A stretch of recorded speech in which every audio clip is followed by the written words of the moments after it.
तो दोस्तों, जब से रूस और यूक्रेन के बीच में जंग शुरू हुई है तब से भारत का रूस से जो तेल का इंपोर्ट है वो बढ़ गया है और ये बात पश्चिमी देशों को बिल्कुल भी सुहा नहीं रही है। भारत दरअसल क्या करता है कि रूस से तेल इंपोर्ट करके उसे प्रोसेस करके यूरोप को बेच देता है, लेकिन यूरोप को तेल बेचकर भारी मुसीबत में फंसा भारत के खिलाफ बड़ी कार्रवाई करने की तैयारी में है पश्चिमी देश।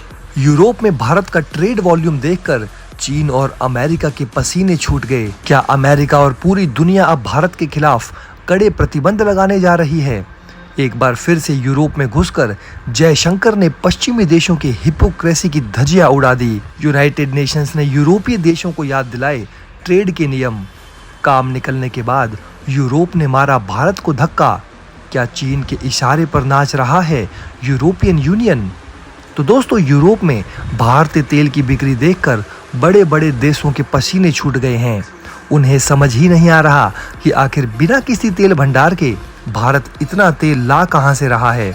यूरोप में भारतीय तेल की धुआंधार बिक्री के कारण बड़े बड़े देशों की अर्थव्यवस्था ठप पड़ गई है। तेल बेचने के मामले में भारत ने यूरोप में मिडिल ईस्ट को भी पीछे छोड़ दिया है। सऊदी अरब और कतर जैसे देश भारत के तेल व्यापार को देखकर अचंभित हो गए हैं। भारत अपने यहाँ सारा का सारा तेल अब अमेरिका और यूरोप जैसे पश्चिमी देशों को एक्सपोर्ट कर रहा है और इससे भारी मुनाफा भी कमा रहा है। और दोस्तों, इसी से पश्चिमी देश छटपटा रहे हैं। उनको बिल्कुल भी हजम नहीं हो रहा कि भारतीय इकॉनमी इसके सहारे इतनी तेज गति से भाग रही है। कतर ने तो दोस्तों स्वीकार भी कर लिया है कि भारतीय तेल ने दुनिया में सस्ता बिक्री करके उसके पर काट दिए हैं। वहीं दूसरी तरफ सऊदी अरब भारत के बाद यूरोप में अब दूसरा सबसे बड़ा ऑयल सप्लायर बन गया है। एक तरह से देखा जाए तो पूरे यूरोप में तेल बिक्री को लेकर भारत नंबर 1 बना हुआ है, जो आज से पहले कभी संभव नहीं हो पाया। अब दोस्तों, एक बात तो आप सबके मन में भी आ रही होगी कि भारत तो तेल प्रोडक्शन के मामले में बहुत पीछे है, तो वो यूरोप को एक्सपोर्ट करने के मामले में नंबर 1 कैसे बन गया? तो दोस्तों, तेल बाजार में भारत की बढ़ती लोकप्रियता को देखकर तेल माफियाओं की नींद उड़ी हुई है। तेल बाजार में भारत खुलेआम खलीफाओं के छक्के छुड़ा रहा है। अरबी शेखों के तेल कुएं अब बर्बाद होते नजर आ रहे हैं। पूरी दुनिया में भारत इतना बड़ा उठापटक इसी वजह से कर पा रहा है क्योंकि रूस ने भारत को खुलेआम समर्थन दे रखा है। यूक्रेन युद्ध के बाद भारत ने रूस के लिए पूरी दुनिया से टकराने का काम किया है। आप सभी को याद होगा 1971 में रूस ने भारत की रक्षा के लिए पूरी दुनिया को सर पर उठा लिया था। आज भारत उसी कर्ज को चुका रहा है, लेकिन बदले में रूस की तरफ से भारत की अथाह संपत्ति मिल रही है। भारत को मिले इस बम्पर मुनाफे को देखकर बड़े बड़े तेल माफियाओं की बोलती बंद हो गई है। अमेरिका खुद हैरान है। उसे पूरा यकीन था कि यूक्रेन युद्ध में फंसने के बाद यूरोप सिर्फ और सिर्फ अमेरिका से तेल खरीदेगा। इसी वजह से अमेरिका ने यूक्रेन को खुलकर हथियार सप्लाई किए। यूक्रेन युद्ध के बाद यूरोप में भय पैदा करने वाले अमेरिका हथियार मार्केट ने प्रॉफिट के मामले में आसमान छूना शुरू कर दिया। दरअसल दोस्तों, रूस और यूक्रेन की जो जंग थी ये ज़्यादा दिन तक टिकने वाली थी ही नहीं, लेकिन दोस्तों अमेरिका और पश्चिमी देशों ने अपने फ़ायदे के लिए, अपने हथियार बेचने के लिए यूक्रेन को ये लोग हथियार देते गए और यूक्रेन की बदनामी की कहानी लिखते गए। इसी वजह से दोस्तों यूक्रेन पर अब रूस दिन बर दिन हमले बढ़ाता जा रहा है। यूक्रेन तो पूरी तरह से ख़त्म हो ही रहा है, लेकिन अमेरिका और पश्चिमी देशों का तो मकसद यही था कि उन्हें किसी न किसी तरीके से रूस को बर्बाद करना है। इसी के साथ दोस्तों अमेरिका ने ईंधन बेचकर यूरोप से बहुत ज़्यादा मुनाफा नहीं कमाया। इन सब के बीच दोस्तों आपको बता दें कि यूरोप ने भारत के खिलाफ अब जहर उगलना शुरू कर दिया है। इन लोगों ने ठंड के समय भारत के खिलाफ एक शब्द भी नहीं बोला था, क्योंकि कड़कड़ाती ठंड में रूम गर्म रखने के लिए इन्हें भारतीय तेल की अत्यंत आवश्यकता थी। लेकिन जैसे ही ठंड खत्म हुई, यूरोप ने अपना रंग दिखाना शुरू कर दिया और गर्मी आते आते उसने भारत पर कार्रवाई करने की मांग कर दी है। लेकिन इस वक्त भारत में कोई जोकर विदेश मंत्री नहीं है। जयशंकर की कड़कड़ाते बयानों ने यूरोप को एक बार फिर से सिहार दिया है। भारतीय विदेश मंत्री एस जयशंकर ने यूरोपियन यूनियन के उस चीफ को तीखा जवाब दिया है जिन्होंने रूसी तेल मामले में भारत पर कार्रवाई की मांग की। जयशंकर के बयान सुनने के बाद यूरोपियन यूनियन का ये प्रमुख दोबारा भारत के खिलाफ मुंह नहीं खोलेगा।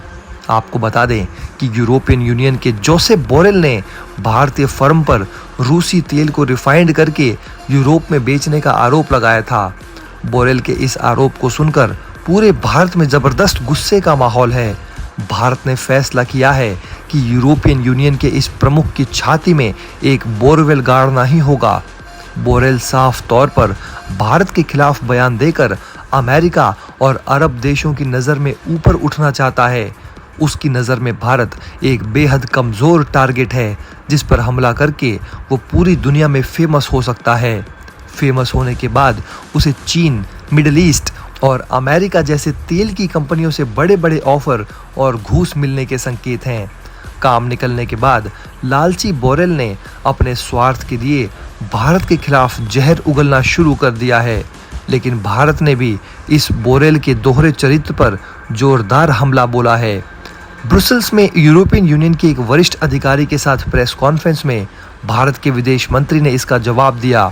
उन्होंने ऐलान करते हुए यूरोपियन यूनियन की धज्जियां उड़ा दी और कहा कि इस तरह के निर्यात यूरोपियन यूनियन के नियमों का उल्लंघन नहीं करते। आपको बता दें कि जोसेफ बोरेल यूरोपियन यूनियन में फॉरेन एंड सिक्योरिटी पॉलिसी के चीफ हैं। अपने इसी पोस्ट का फायदा उठाते हुए उसने भारत पर प्रहार करना शुरू कर दिया, जिसके बदले में उसे चीन, मिडिल ईस्ट, यूरोप और अमेरिका जैसे देशों का भारी समर्थन मिल सकता है। उन्होंने दावा किया कि भारतीय फर्म रूस से बड़ी मात्रा में सस्ता तेल खरीदते हैं और उसे रिफाइन करके ईंधन के रूप में यूरोप को बेचते हैं। इस खरीद बिक्री से भारत को जबरदस्त मुनाफा हो रहा है, लेकिन भारत इनडायरेक्ट तरीके से रूस के समर्थन में यूक्रेन युद्ध को फंड भी कर रहा है।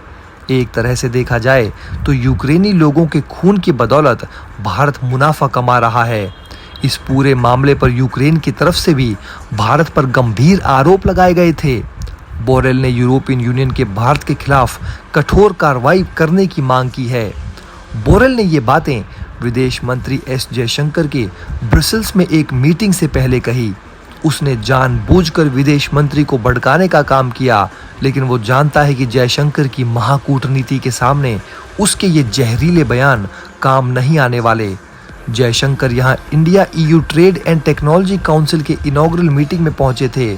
इसी बीच भारत पर ये तीखा हमला किया।